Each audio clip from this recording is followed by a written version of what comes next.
Buenos días, estimados radioescuchas. Estamos en nuestro 23.º programa en vivo de lo que es del tema cambio urbano, la ciudad y el territorio, dónde estamos y hacia dónde vamos, que se difunde a través de lo que es Radio Artesana. Hoy, 20 de agosto del año 2026, vamos a dar continuidad al tema que abordamos la vez pasada, en el programa pasado, y que refiere precisamente a lo que es el tema de gentrificación climática. En este sentido vamos a platicar, vamos a darle continuidad en esta plática lo que se refiere a las perspectivas desde el patrimonio arquitectónico, la metropolización y la justicia ambiental, que es para el caso Sinaloa. Y en específico vamos a hablar de alguna manera de Culiacán, o de las ciudades más importantes, pero Culiacán es parte importante también como un ejemplo de estudio a lo que se refiere, de estudio y análisis a lo que refiere este, eh, este lineamiento de análisis ambiental, socioambiental, que permite de alguna forma establecer criterios mucho más apegados a la realidad que tenemos hoy, con esta condición del cambio climático que incide y ha afectado sobremanera a diferentes partes del mundo, sobre todo la parte de Europa, que se vio muy afectada por este cambio, y que ellos la han resentido más, puesto que son de zonas más templadas, pero que aquí en el caso de nuestra zona tropical, pues evidentemente sobresale, sobre todo la parte media de lo que es el meridiano de Greenwich, está asociada con una condición cálida, de cálida a seca o a semihúmeda, ¿no? Que es el sector en que estamos, la zona en que estamos ubicados en el estado de Sinaloa. Esto hace evidentemente una condición distinta para cada zona en el que se divide climáticamente el país de México, que en el sureste son otras condiciones evidentemente, ¿no?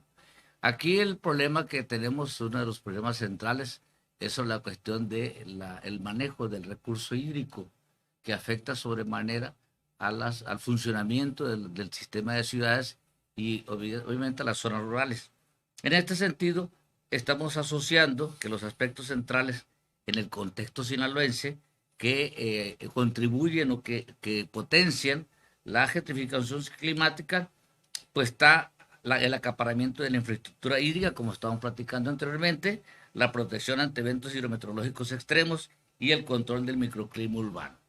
Estos tres factores son los que tienen que ver para que zonas como Mazatlán, Culiacán y Mochi, que son las principales zonas en las cuales se divide o se estructura el funcionamiento territorial de Sinaloa, pues tenemos algunas consideraciones respecto a esto. Por ejemplo, en Mazatlán es susceptible a lo que son huracanes recurrentes, ascenso del nivel del mar, erosión costera e islas de calor. En el caso de de la cuestión inmobiliaria, pues es la construcción de torres verticales resilientes, elevadas, con plantas desalinizadoras y microclimas cerrados y rehabilitación del centro histórico. Y el impacto socioeconómico es el desplazamiento de residentes locales hacia la periferia sur, hacia la periferia este y sur de las zonas bajas propensas a inundaciones de esteros, encarecimiento de material y vivienda. En el caso de Culiacán, se identifica por la condición climática probable de calor extremas, una sensación mayor a 45 grados centígrados, sequía urbana y vulnerabilidad pluvial. En el caso del manejo de inmobiliario, es acaparamiento del suelo en riberas del río Tamazul y Umaya mediante parques lineales de alta plusvalía y privatización de servicios hídricos.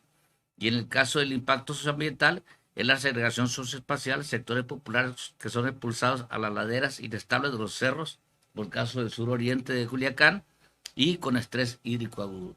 Y en el caso de la zona de los Mochis, que es Valle del Fuerte, se representa por sequías persistentes, presión agrícola y estrés hídrico en cuencas, cuyo manejo inmobiliario es la conversión de tierras agrícolas de riego de primera clase periurbanas en fraccionamientos residenciales cerrados con garantización de agua.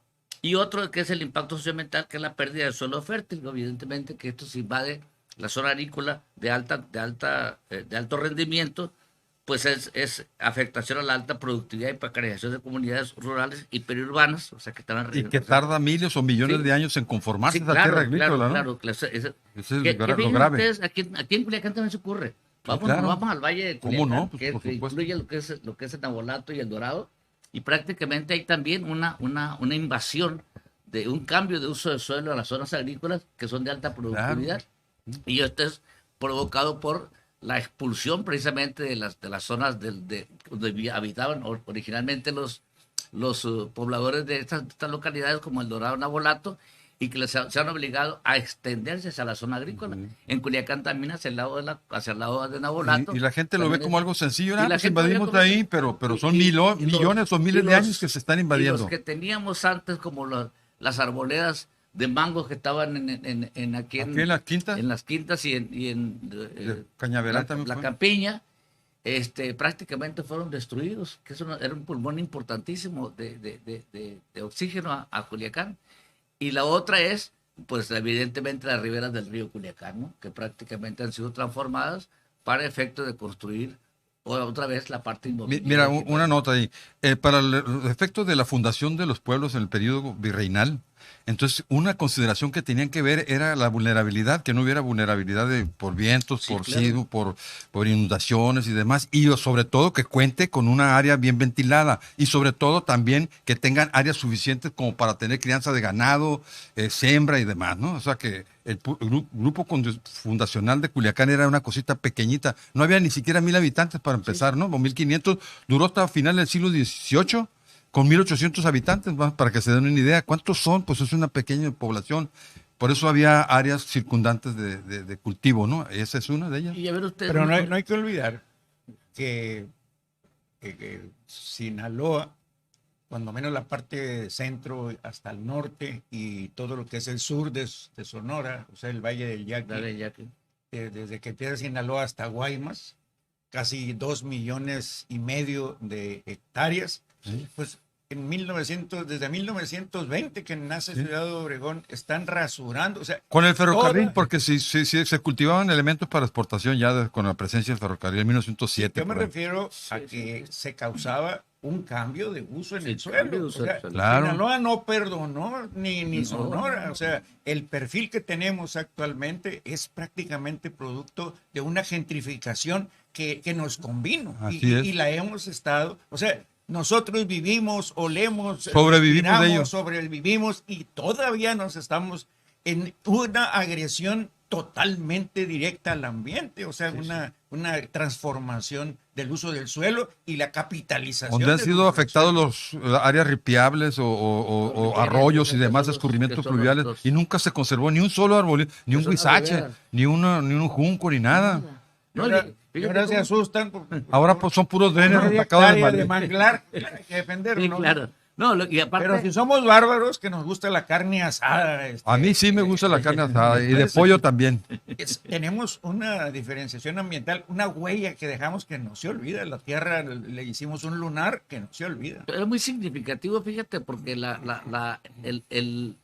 área, hay áreas microclimáticas que tienen sus cambios sustanciales, o sea, dependiendo del lugar en que te ubiques. Claro. Y evidentemente la ribera de los ríos, que es la zona más cara de Culiacán, es donde está la parte más confortable. Y es una belleza tremenda. O sea, el Parque de las Riberas es una cosa fenomenal, así de sencillo. Pero ya no es el río. Es un espectáculo caminar ahí. Tiene presas arriba y lo que sueltan es lo que conocemos como río. Y la gente tiene... El río antes era otra cosa.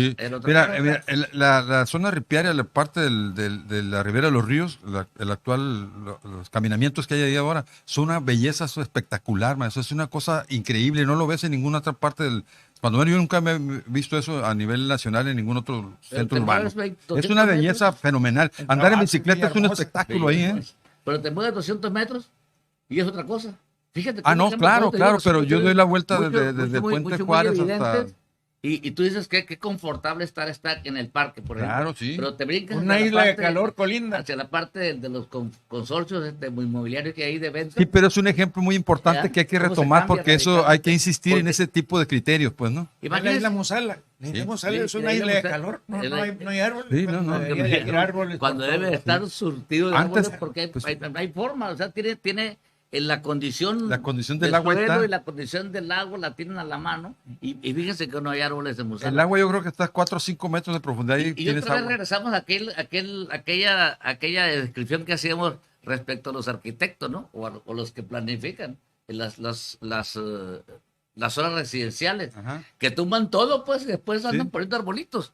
Tumban todo lo que ven. Y arbolitos que tienes que ponerles una manguera 2 veces o 3 veces a la semana. Y todos los árboles que había ahí, originales, los tumbaron. Así es. O sea, todavía en el hospital de especialidades hicieron exactamente lo mismo, y son varias hectáreas, que se chingaron. Sí, el mezquite, el mauto. Pero todos andan poniendo plantitas para que vayan creciendo de una vez. Claro. O sea, y recuerdo también lo que es la arboleda que había por la carretera Culiacán, el Nabolato, que era chulada, con los mangos,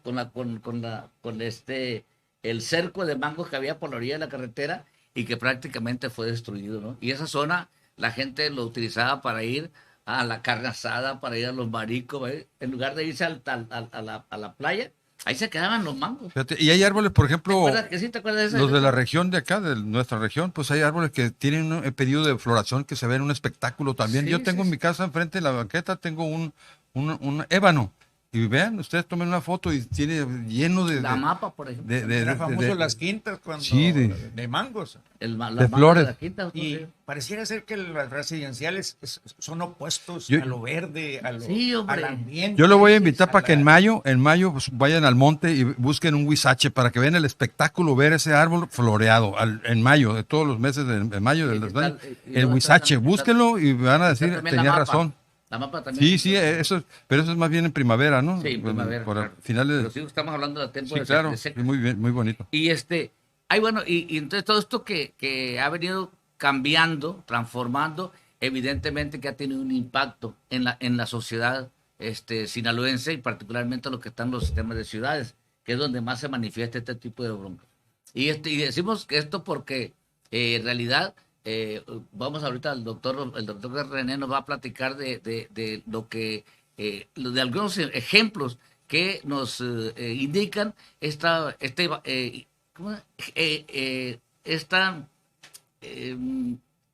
salida, esta emigración de la gente de los centros que otros eran altamente poblados, que estaban significantes, justificando el funcionamiento o haciendo que el centro de la ciudad se funcionara en términos de eso, de un centro de a ver si me acuerdo, porque ya me estoy olvidando. Entonces, estamos evidentemente confrontando con el doctor René Llanes Gutiérrez, el doctor Horacio Roldán López, su servidor Leonardo Ayala, para darle continuidad a este tema que abordamos del mes pasado, y que estamos ahora acentuando hacia la parte de Sinaloa, y en específico algunos ejemplos prácticos, evidentes, y de muestra de estos cambios que han ocurrido en la ciudad de Culiacán. Adelante, doctor. ¿Usted empieza, doctor René? Bueno, ahora pues está bien. Bueno, mira, para hablar de gentrificación en los espacios fundacionales históricos, de centros históricos, pues tendríamos que hablar de cuál es el comportamiento. Y vamos a analizar algunos ejemplos pequeños, pero que son representativos. En este caso, el perfil ambiental de los centros históricos tienen una especie, es un aspecto particular en el caso de Culiacán, pues, ¿no? Vamos a referirnos como un ejemplo en Culiacán, pero eso ocurre en cualquier otro asentamiento de carácter patrimonial, pues, ¿no? No es una cosa que ocurre en Culiacán y no ocurre en otros lados, ¿no? Sí, se repite la historia, ¿no? En este caso aparece la plaza central, la plaza fundacional, como un elemento ahí concentrador de cierto ambiente bioclimático, ¿no? Claro, aparece también el concepto de bulevar, el concepto de calzada, en fin, hay diferentes formas del espacio público que alcanza a tener cierto nivel de relevancia. El espacio fundacional, conformado por una plaza central y núcleo de la ciudad, donde va concentrado todo, los principales poderes administrativos, originalmente en el periodo virreinal, administrativos, religiosos, ideológicos también ahí, hasta los panteones estaban en el espacio central, porque generalmente en las plazas centrales aparece la iglesia, la parroquia o la catedral, ¿no? Y en torno a la catedral o a la iglesia o a la parroquia, en los atrios, que es el espacio abierto de la iglesia, eran convertidos en panteones hasta muy entrado el siglo XIX, ¿no? De ricos, ¿no? Sí, es que no había. No, es que el asunto es si tú querías que te enterraran. No, pero es que hay diferentes niveles. Si tú tienes dinero para que te entierren en el ábside, donde esté el altar mayor, te cuesta mucho más caro. Si es en la entrada, si está en la entradita de la iglesia, adentro de la iglesia, también te cuesta poquito menos que en el atrio, ¿no? Que digo que allá en la cúpula, pues, no, pero a la entrada, por ejemplo, en la entrada peatonal también costaba menos, poquito, así va gradando. Y allá en la esquinita del atrio, ya lo más lejos, él es más barato, entonces había para todos, ¿no? Precios, ¿no? Entonces, eso es lo que ocurría en los atrios, pero en las áreas centrales generalmente, originalmente eran como desiertos, como pueblos un espacio inerte, sin árboles. Era como un llano donde podían cruzar caballos, vacas, carretas por el centro de la plaza. No vayan a pensar que la plaza que vimos nosotros en el siglo XX a principios o el siglo XIX, así era. No, era un llano inerte, sin nada. Sí. Y de repente, por ejemplo, en caso plaza particular... de armas, ¿no? Sí, es donde se concentraban los tianguis, ahí sobre las plazas y todo ese rollo. O si había portales, sobre los portales también, ¿no? Sí, pero, por ejemplo, en Culiacán, en 1843 más o menos llegó uno de la familia de la Vega y Rábago, creo que no me acuerdo el nombre, pero es de la familia de Rábago, que toda la familia fue desde cuñados y fueron gobernantes en todo el siglo XIX. Chequen el dato en los datos históricos y van a ver que tengo razón. Entonces, yo en mi documento que tengo ahí escrito, ahí está explicado claramente ahí. Monreal de Zacatecas se llama, ¿no? Así es. Entonces, es lo que ocurría ahí, de tal manera que esa plaza fue transformándose. ¿Cómo se transforma? Bueno, a finales del siglo XIX es donde aparece el concepto de kiosco. Y ya en el siglo XIX, a principios, cuando entra Rafael de la Vega y Rábago, es el nombre, él hace ahí dice las crónicas, dice que hizo una alameda. Una alameda. Yo creo que quisieron decir una arbolización, porque la alameda, yo creo que el álamos ahí en la parte de la plazuela no creo que se den los álamos, a menos que tenga una manguera permanente. A mí el álamo necesita mucha agua, pues, ¿no? Y un terreno propicio. Y ahí sí sería difícil, pero vamos a suponer que había álamos, pero estaba arbolizado. Y él ideó la idea de la traza renacentista. ¿Qué es la traza renacentista? Una gran plaza con banqueta, con un caminamiento perimetral, con un elemento central circular, cruzado perpendicularmente por también caminamientos y también caminamientos en diagonales, ¿no? Ese es el concepto de la plaza original en todo el periodo virreinal y es herencia del periodo renacentista, ¿no? De ahí viene, para que vea que no fue invento de él, sino que es un rollo que retoma un lenguaje de otros tiempos, ¿no? Esa alameda venía de México, ¿no? Porque es la alameda central de México. Sí, no, todas las plazas así eran. Sí. Se le llamaba Alameda. Sí, por ejemplo. Y el kiosco aparece en Sinaloa, creo que sepan que es de los primeros. El primero fue en 1877, el que estuvo en el centro del kiosco, el centro de la Plaza de México, que duró poco tiempo porque lo cambiaron rápidamente. De ahí viene el concepto de zócalo, porque era un elevadito, un escalón en torno a ese kiosco. Y quedó como zócalo, un zócalo, pues, el zócalo es un elevadizo que hay en el terreno, ¿no? Una plancha, ¿verdad? Entonces ahí sale el concepto de zócalo, porque el que no sabía ya saben de dónde viene, ¿no?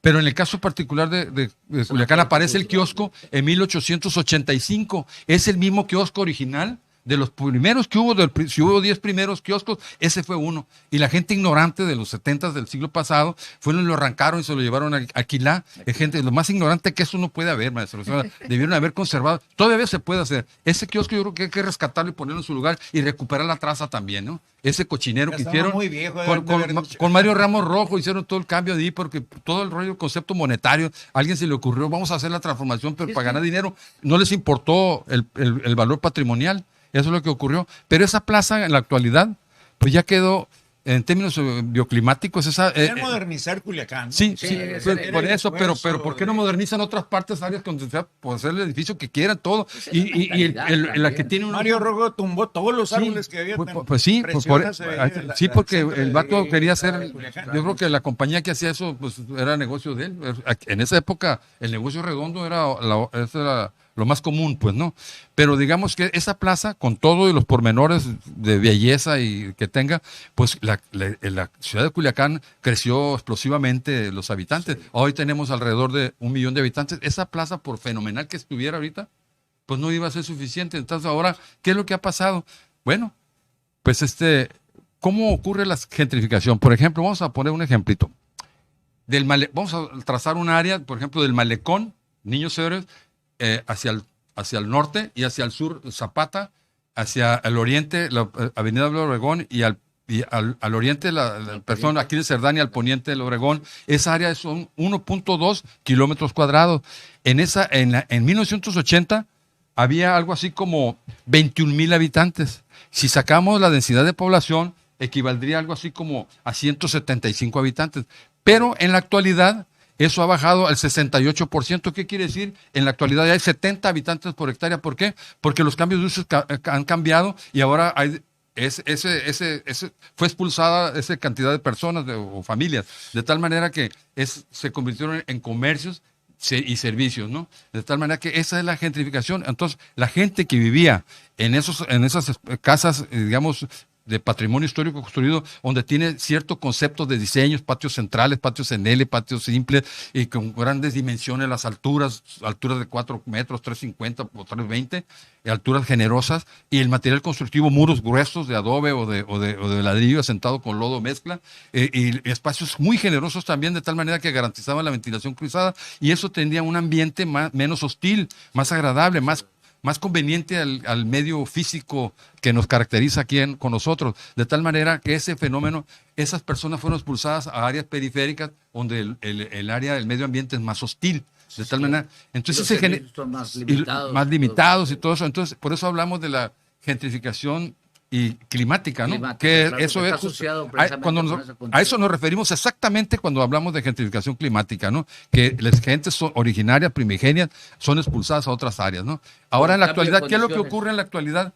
Pues ahora la gente pues no pueden estar en la Plazuela Obregón ni en la Plazuela Rosales, sería insuficiente. Entonces, ¿qué? Aparece un nuevo concepto, las plazas comerciales que tienen como garantía en algunas 23 grados de temperatura, otras 24, pero está lleno, aunque no seas cliente, ahí tienes, puedes caminar, el guardia te considera como si fueras un consumidor, aunque no vayas nomás de paseo, pues se ha convertido como un lugar de encuentro, lo que era antes la plaza. Lo que antes hacían afuera, hoy lo hacen dentro de los espacios.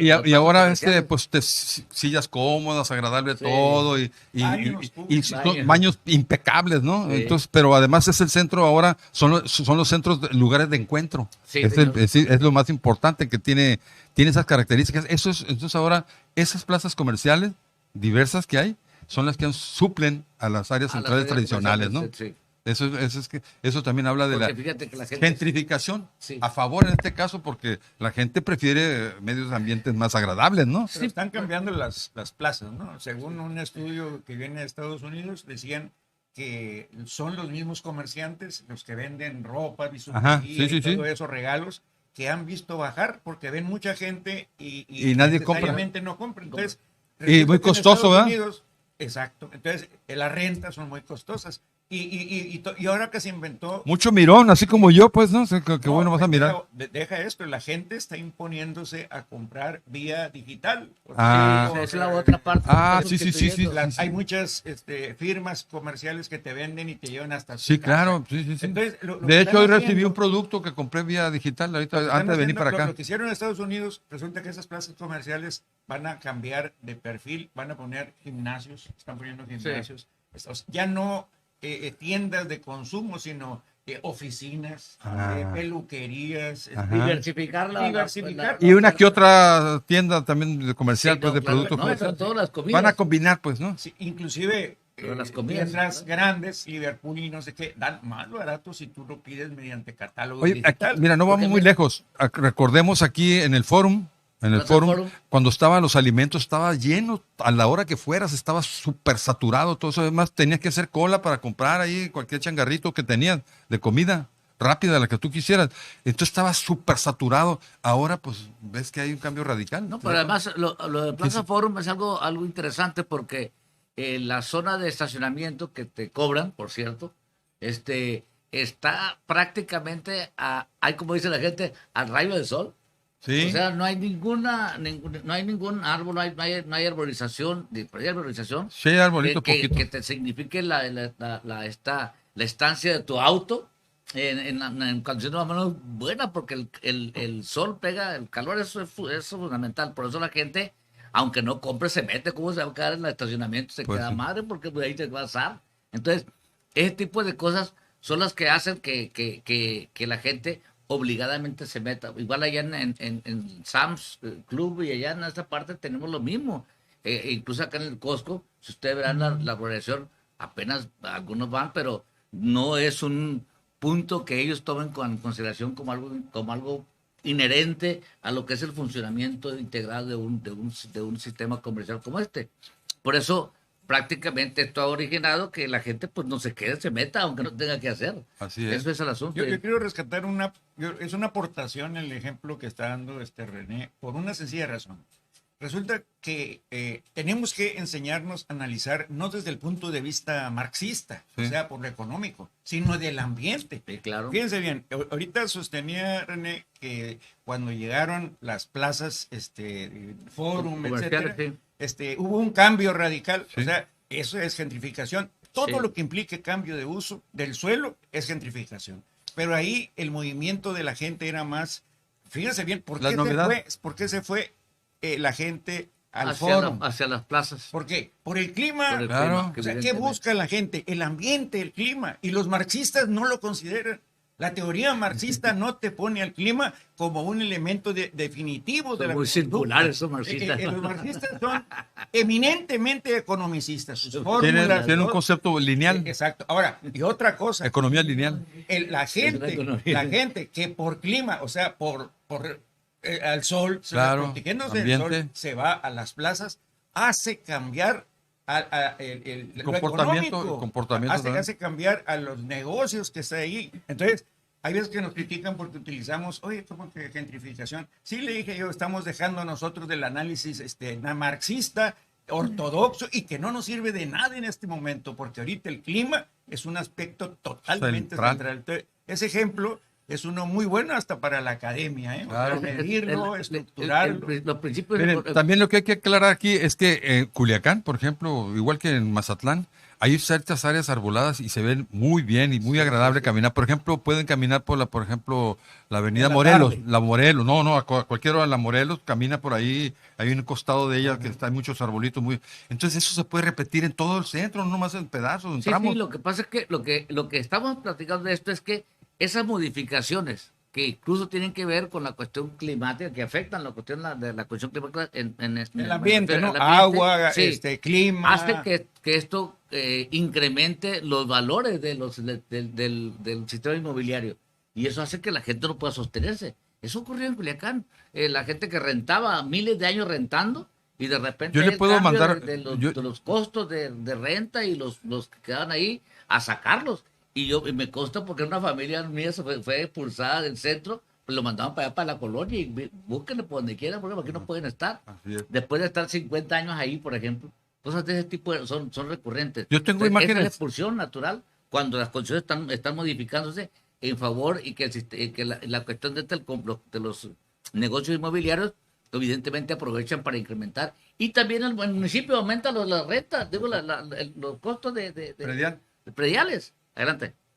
Sí, mira, yo tengo imágenes de Parque Las Riberas, pues, y me gustaría enviárselas, no sé quién, para que las suban correcto. Para que vean lo que estoy diciendo yo, la belleza que es, ahí son, van a ver las imágenes. Al canal. Se van a quedar, cuando vean las imágenes, van a quedar con el ojo cuadrado de lo bonitas que están, pues, pero si quieren las envío. Pues, ¿no? Y decíamos de esta cuestión de los cambios que ocurren, que todos los cambios han sido, pero con fines fundamentalmente de negocio. Y cuando hicieron, por ejemplo, el fraccionamiento Álamos, que es una zona arbolada, precisamente por eso, que es una zona residencial privada, y que fue la primera en Culiacán, por cierto, con estas características, y que después se extendió hacia la Primavera. Fíjense cómo esto, no sé si ustedes vieron un video de los arroyos que se quedaron en la Primavera. Ande cabrones, dije, para que sepan que no es solamente estar en la parte de opulencia lo que te garantiza una condición del medio que te respeta más, donde estaba yo. Aquí, los ricos de la Plaza Musala salieron en lanchas. En lanchas. Pero esta que ocurrió en la primera, en la lluvia de antier esta semana.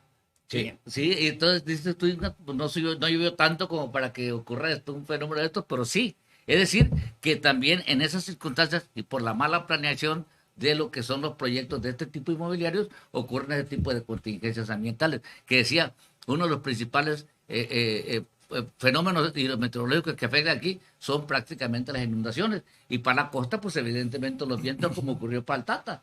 Ahora en esta lluvia, precisamente Altata fue afectada fundamentalmente por los vientos y por la lluvia. Tumbó todo el desmadre que tenían ahí en la zona de comercial. Qué bueno que le dieron gira. Entonces, eso significa que estamos expuestos a eventos de este tipo, y que evidentemente no corresponde a lo que significa vivir en la orilla de la playa, que es lo que mucha gente busca y que le venden por la cuestión esta Además, hace falta una atención técnica a toda la zona ahí de Altata, de lo que viene siendo el malecón. Sí, hombre. Está totalmente desvinculado. ¿Y sabes que lo van a extender?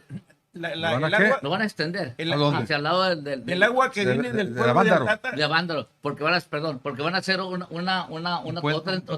acceso, ¿sí? Para descargar la presión, sí, que hay por la entrada única que tiene Altata. Sí, y entonces eso va a significar que van a abrir por acá una entrada. Van a hacer un circuito. Un circuito. Pero, por ejemplo, para el agua que viene de la parte del pueblo de Altata no tiene salida drenada al océano. O sea, quiere decir que viene y se queda ahí en el malecón. Y el malecón, acuérdate que tiene un peralte, sí, ¿no? Y está inundado, el agua queda abajo para salir. El mismo error que en Mazatlán. O sea, sí, pues va a haber inundaciones. Ya ves que la calle que está enseguida del malecón está por abajo del nivel del mar. Pues sí. Entonces, eso es ganarle terreno al mar. El agua, no creas que nomás es el tsunami que te viene, sino por abajo. Bueno, hay un punto que se me escapó comentar porque ustedes me interrumpieron seguidamente, pues que necesito explicarlo. Así como hablamos de la plaza, también debemos hablar del concepto de bulevar y el concepto de calzada. Para empezar, la calzada, el nombre tiene que ver con un caminamiento de tipo rural o de terracería, pero que tiene altibajos. O sea, que de repente habría que rellenar para que diera nivel y que cuando hubiera agua que no pudieras transitar por él. Por eso se llama calzada, de calzar el camino. Calzar el camino es elevarlo en ciertas partes hondanadas. A eso se llama el concepto de calzada. Dale una altura. También, sí, darle una altura para que no tengas problemas en el ancho. No, subir en la plataforma. Cuando hay una bajada, subirla para que esté más a nivel y que no te rompa tu camino, tu carreta, tu caballo al cruzar un arroyito o algo así. Entonces eso es un elevamiento pequeño del caminamiento, ¿no? Eso es una calzada. Pero ordinariamente en la zona urbana se ha utilizado como un elemento de orientación de una vialidad que es de norte a sur. A eso generalmente algunos... Es la traza francesa. Sí, que de norte a sur son calzadas. Y en el otro sentido son avenidas, ¿no? Entonces es el concepto pero no siempre, no sé si siempre se utiliza en todos lugares, pero en general así es, ¿no? Pero digamos, el concepto de boulevard viene con Charles Garnier cuando hubo una transformación de la plaza de traza de plato roto que caracterizó a París a mediados del siglo XIX, 1861, por ahí. Entonces resulta que era unos lodazales, llovía y era un cochinero, o sea, imagínense lo peor, no se podía ni caminar ahí. Entonces, cuando Napoleón III le dice a un arquitecto, a Charles Garnier, que haga una traza, y ahí viene el concepto de boulevard, ahí viene Champs-Élysées, Campos Elíseos, justamente es un concepto de nuevo, moderno, que es una gran avenida ancha con caminamientos, con un camellón al centro, con muchos árboles y con caminamientos en el centro y avenidas generosas a los lados, ¿no? Ahí es donde podemos ver ese de las bolsitas esas que venden carísimas, ¿cómo se llama? Ese que venden bolsas para mujer. Louis Vuitton, ahí está, sobre esa calzada de Campos Elíseos. Está retacado de... No, esas si tú te asomas, hay tiendas. Tú ves multitudes, ¿no? Hay un grupo de chinos y japoneses, como unos 10, y trae un tipo o dos ahí explicando, pero no están las multitudes, o sea que no se mete, no creas que vas a ver lleno un Louis Vuitton, ¿no? Nunca va a estar así. Entran un grupo de 5, 6, 7 y los atiende un tipo y le vas mostrando. Bueno, pero eso es otro rollo. A lo que me refiero es que las avenidas son generosas, con caminamientos, sí, y agradables al ambiente y todo, ¿no? Ese es el concepto de... Y aquí en Culiacán aparece en 1902 el concepto de boulevard. Así, con esas características, con caminamientos, un caminamiento en el centro, que es el Boulevard Francisco y Madero, ¿no? Sí, claro. Eso le llevó a cabo la obra por Luis F. Molina. Él la llevó ahí, eso es el concepto de bulevar. Después aparece el concepto ya en los 60, finales de los 50, principios de los 60, el concepto de bulevar, el bulevar Leiva Solano. A ver, se llama Leiva Solano, el hijo de él se llamaba Leiva Velázquez, sí. Entonces gobernador. Entonces ahí esa es la trayectoria que seguía el tren, el tacuarinero, sí, que se llamaba Ferrocarril Occidental de México, y que fue reemplazado por el Subpacífico, que ya venía la conexión de Chicago a rumbo a Guaymas, al puerto. Y de ahí dijeron, no, pues ¿para qué hacemos? Ya cruzamos, digamos, la cordillera, la pesada, mejor, y fuimos a cruzar aquí, de aquí hasta Topia, Durango, imagínate la carretera esa, sí. Lo que hay ahora en Mazatlán, era costosísimo y se detuvo, entonces le dieron supremacía a la carretera internacional a México 15, digamos, ¿no? Y ahí venía el ferrocarril, ya primero estuvo el ferrocarril, ¿no? Sí, pero también agarró un poco de la Zapata, de Boulevard Emiliano Zapata. Ah, bueno, sí, entonces la trayectoria del tacuarinero justamente es exactamente la trayectoria del Boulevard Tacuarinero, sí, para que sepan dónde viene, ¿eh? Sí. Venía vamos a ir cerrando esto, doctores, con unas precisiones. ¿Qué instrumentos de política ambiental o de política pública y recomendación para Sinaloa? Lo voy a dejar puntuales, ustedes ya le pueden dar curso a los que estamos comentando. Lo que es la zonificación inclusiva ambiental, es decir, que sea incluyente la zonificación a efecto de que todo el mundo sea beneficiado de esto. Todo lo que sea la captura de plusvalías e impuestos verdes regulatorios, es decir, el estímulo para aquellos promotores de vivienda tengan ese diseño ambientalmente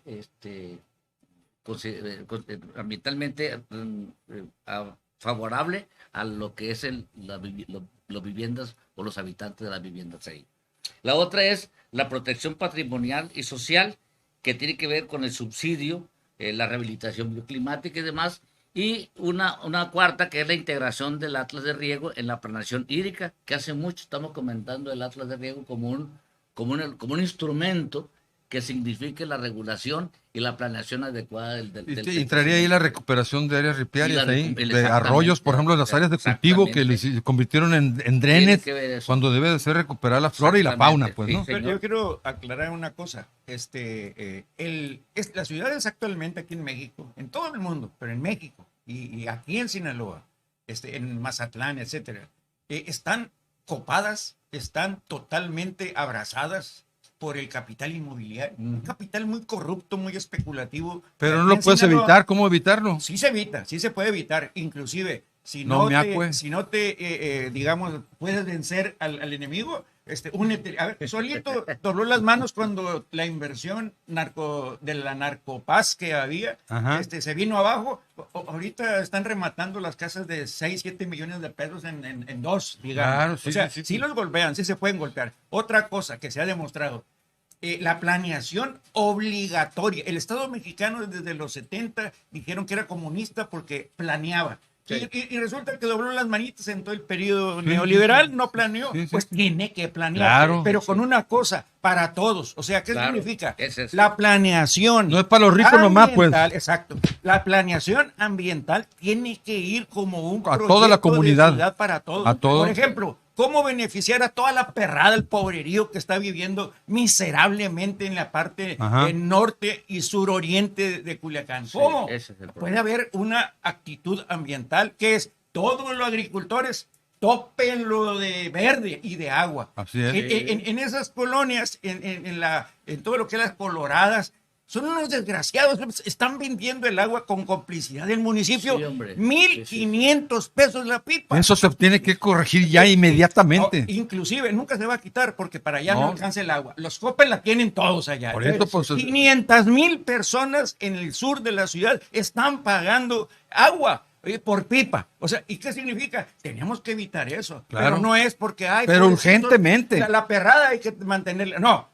Es por estrategia de la ciudad. Por humanismo, humanismo además. Y resulta que el municipio hizo la continuidad del eje del río hasta Nabolato, pero olvidó todo el eje de agricultores y ponerlo de verde. Y olvidó dotar de esas que venden el agua, ¿cómo se llama? En tinacos.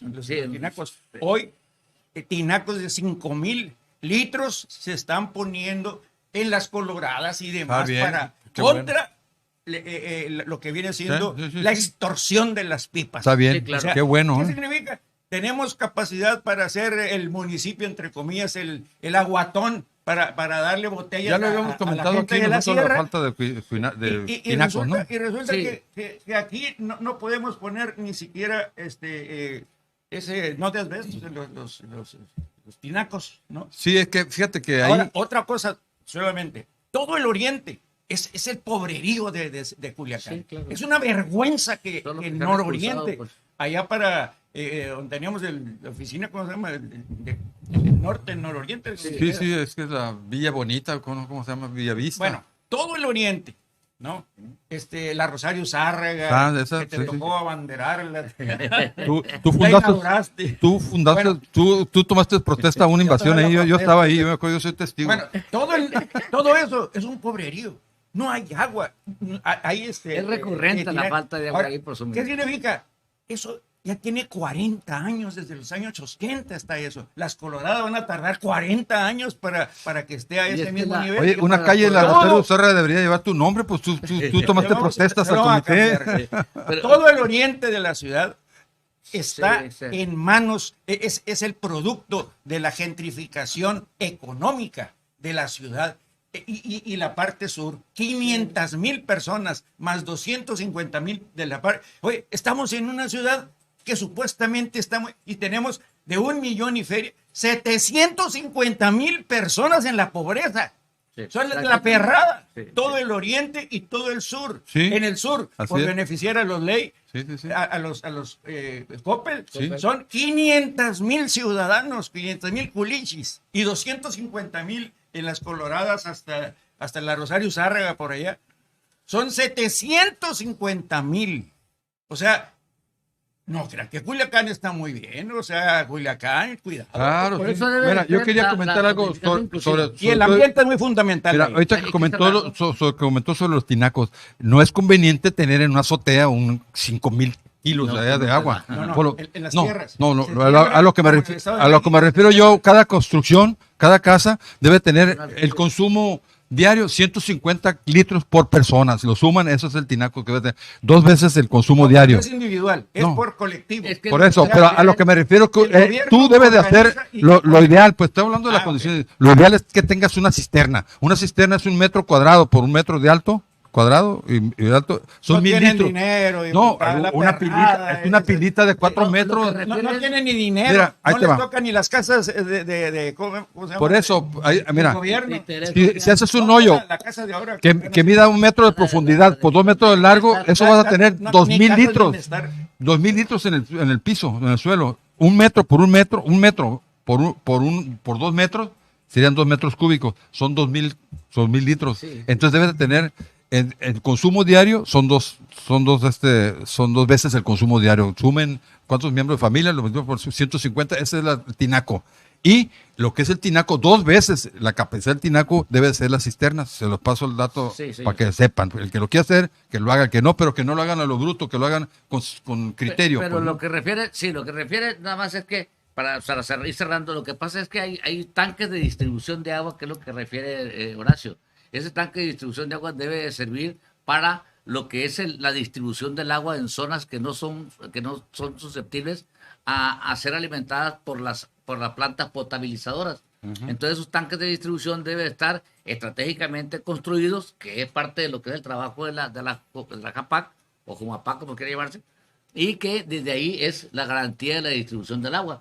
Por eso es práctico lo que comenta Horacio, de que lo que es el dique de la Primavera, ajá, es la vía rápida y la más cercana que tiene la zona sur-oriente para el suministro y garantía del agua. Es menos revoltosa que la del río directamente, ¿no? Sí, pues sí, porque ya viene asentada, ya viene cierto nivel de asentamiento. Por su recorrido que tiene desde el río San Lorenzo. Pues hay que poner la planta de San Lorenzo ahí. Es la planta que tiene menores problemas porque viene prácticamente ya sedimentada. Hay que aprovechar. Se nos acabó el tiempo. Se nos acabó el tiempo, señor, ya. Sí. Entonces, son temas importantes. Pues quedamos en pendientes para una próxima reunión. Nos vemos, saluden. Si no nos corren, El jueves, el próximo jueves. Si no nos corre, ¿verdad? Doctor. Sí, hasta luego, hasta pronto. Nos da gusto participar con usted. Y qué bueno, agradecemos que nos estén escuchando. Y que nos extendemos más. Adiós. Pero es que nos lleva más la emoción que la razón.